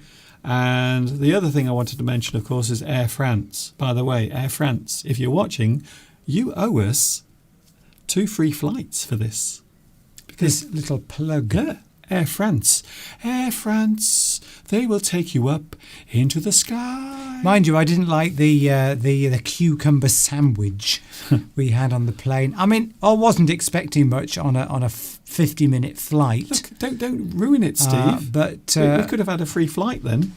But you've spoilt it now. You know, nobody likes cucumber sandwiches. It is true. They must think the British like cucumbers. I don't know. I ate it because I was hungry, but I noticed a lot of people left it. Difficult, of course, to find a sandwich that's going to appeal to everybody on a flight. They should have taken our orders before we went on the plane. Right, everyone, I want your orders for your sandwiches. Can you imagine that if everyone had to have individual sandwiches made for them? About 200 people.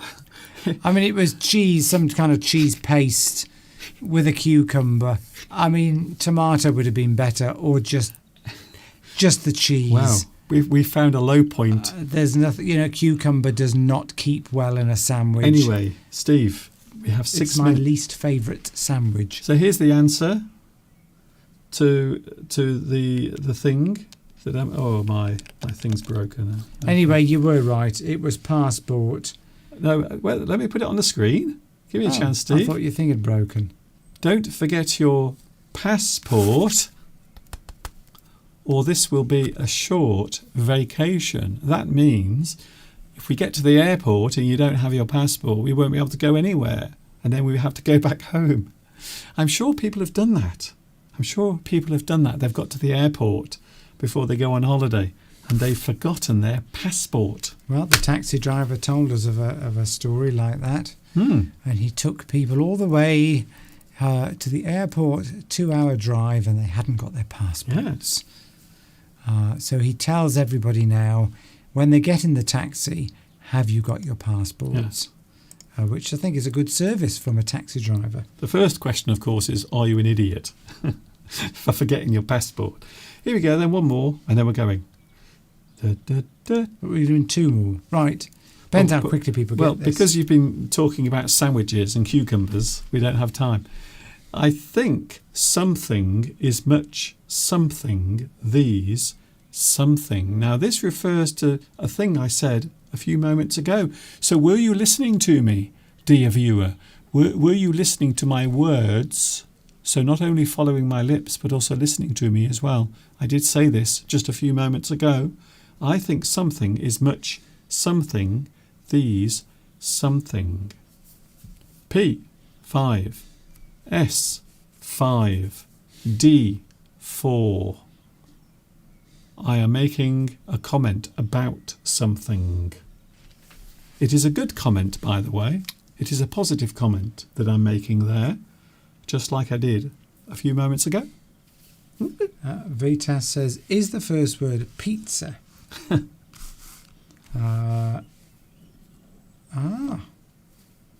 Ooh.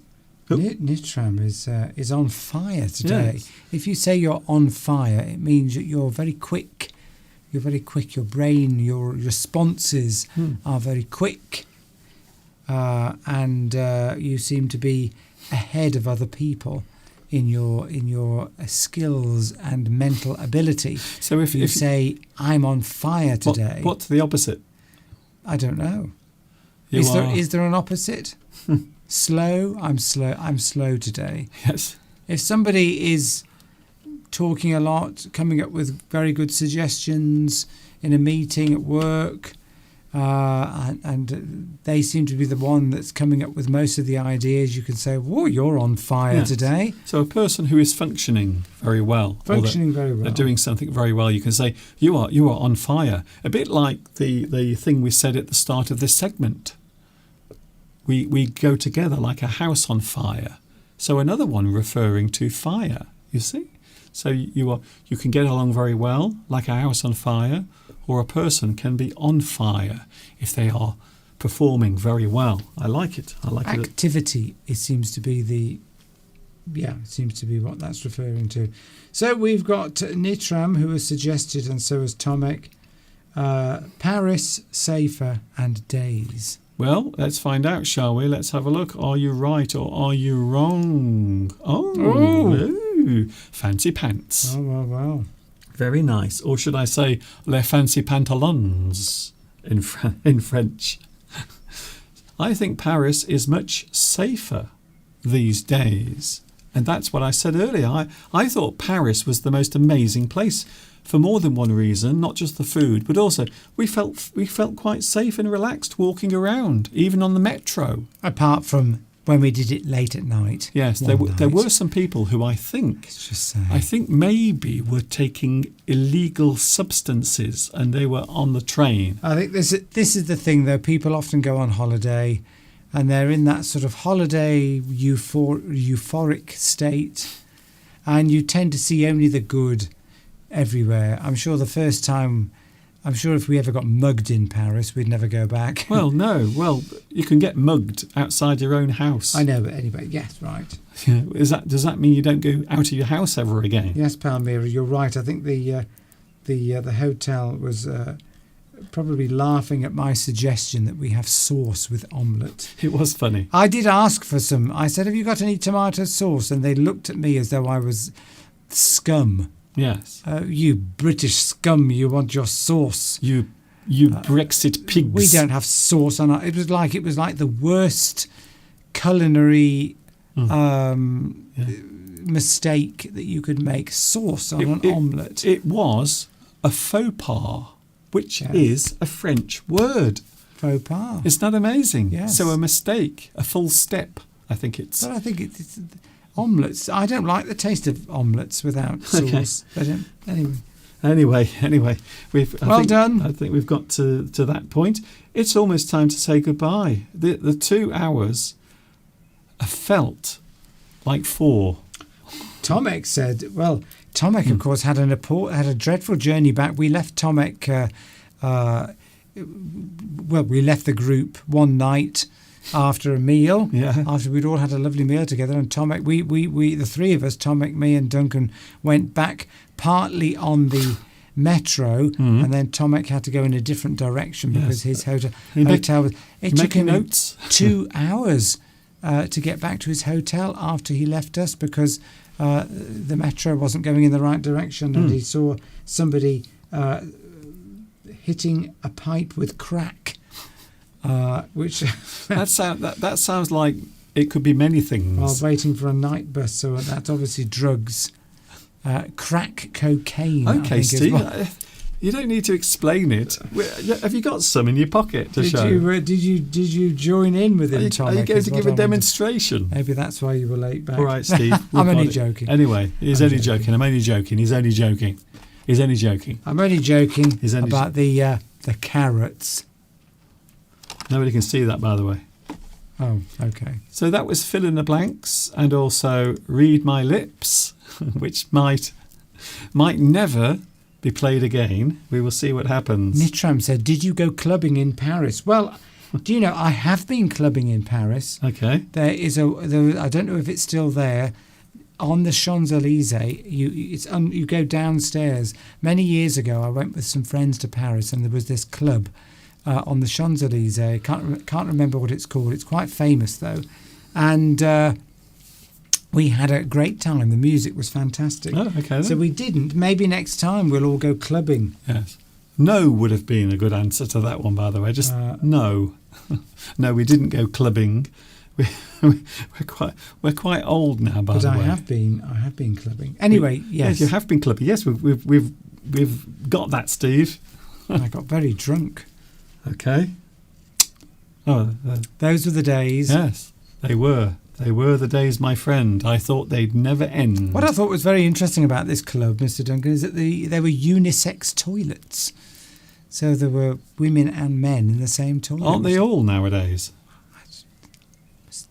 What? Anyway, right. The thing I love about French toilets. Let's end today's live stream on a very classy note. What I love about French toilets, especially in hotels, they have the little bidet, The nozzle. the little hose. There's a little hose with a squirt on the end. So when you go poopy time, you can. I thought that was for drinking. Oh, I feel sick now, Mr. Duncan. Go on, say it. I'm joking. I thought that was, when you wanted some water, you just sort of... I must admit, I did wash my feet one day with it. I just washed my feet. I put it over the toilet and washed my feet. But, of course, it is there to wash your body, your bum, after pooping. Champagne for everyone, says Christina. Well, We had free champagne on our last evening together. We met up with Beatrice and Tomek, and we had the most... And and Lewis. Lewis. Sorry, okay. I'm just aware that we're now 5 minutes over. This will now take 6 days to render this live stream. We had the most amazing... But we paid the bill, and then we were going to get some champagne. Lewis was going to buy us champagne. Yes, the details... Yeah, well, I'm just explaining. That's it. But the waiter said, no, you can have the champagne. You can have it for free. So Yeah, go on. Yeah. No, that's it. It's just a story. I'm ending the story. And then I we're know, going. but Lewis wanted to pay for it. But Yes. the waiter said, no, it's from us. Yes. And so that's why Lewis didn't have to pay. But anyway, So another Would have done. good thing about Paris. that was a lovely restaurant by the Louvre. Yes. Well, of course, the one that we love most of all is the same one. Yes. What? Well, no, I thought you were going to say the name of the I restaurant. can't remember the name of the restaurant. What's it called? It is L'Imperial. L'Imperial. The Imperial Restaurant, and it's on the Champs-Élysées No, it's not. It's by the Louvre. by the Louvre. By the Place de la Concorde. It is not very far away from the Place de la Concorde, which is near the Louvre.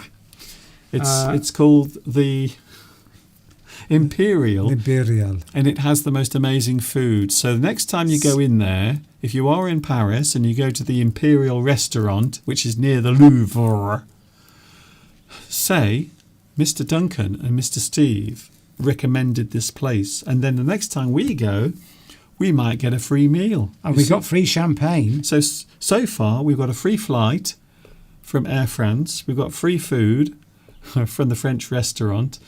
And all we need now is to say some nice things about the hotel. But unfortunately, we can't because they didn't have tomato sauce or baked beans. The incredible thing about that restaurant, if we've got time, is that we went there in 2017, was it? No, 2019. 2019, and just the two of us, and we sat down and had a lovely meal. And we went back, and the waiter remembered us. He did? We'd only been there once. He remembered us. He remembered what we'd eaten and where we sat. Incredible. Incredible. Although I think he was Incroyable. I think he was lying. I don't think he was, because he knew what we'd eaten and he knew where we sat. Unless, well, we did sit in the same seat. And I thought that was amazing. Yes. We are going now. We're going. It is time to say au revoir. It is time to say so long. And any other way of expressing departing, I suppose. We will leave you for one last time with the video that I made of our adventures in Paris. It was a wonderful time. Everything back to normal next Sunday. Whatever normal is, I don't know. Oh, by the way, don't forget to look out for my new short videos. Almost every day there are new short videos. I am posting next week my last short video, my English lesson that I made in Paris, the last one that I made there, standing by the River Seine. It's very nice, actually. And that's it. We are going. Thank you very much for watching. It's been a busy one. It has, and it's been lovely to. I hope you didn't think this was too self-indulgent today. But we wanted to share with you the wonderful trip to Paris where we met you, people that watch us, actual real people. And it felt like we were one big happy family, all friends. And we hope when we do this again on future trips that others of you will be able to visit, because we may be going to your country. Yes. Don't forget to send lots of lovely hearts, because there is a new feature I haven't even mentioned, where at the bottom of the screen down there is a little heart, and you can press that as many times as you want. And if you do it, YouTube, I don't know what they do actually. It might be a like, you see, I don't know, but you can press that heart at the bottom, like this. Oh, I see. You can send a heart. Oh, it's coming up on the face. screen, Mr. Yeah. Duncan. That's it. How It's lovely. amazing. It's amazing, isn't it? So you can send hearts to yourself Yes. as well as to everybody else. Yes. So does that help you to be viewed more widely? I have no idea. You don't know. I don't know. It's very similar to what used to happen on Periscope. Used to have a very similar thing before it disappeared. Anyway, it's time to go. We are taking the next flight out of here. First class, single ticket to the kitchen where Mr. Steve will make a lovely cup of tea. I will indeed. It is myself, Mr. Duncan, and Mr. Steve. saying thanks for watching, see you soon, and of course, until the next time we meet here, you know what's coming next. Enjoy English, stay happy, stay safe, and of course, ta-ta for now, or should I say, au revoir. For now.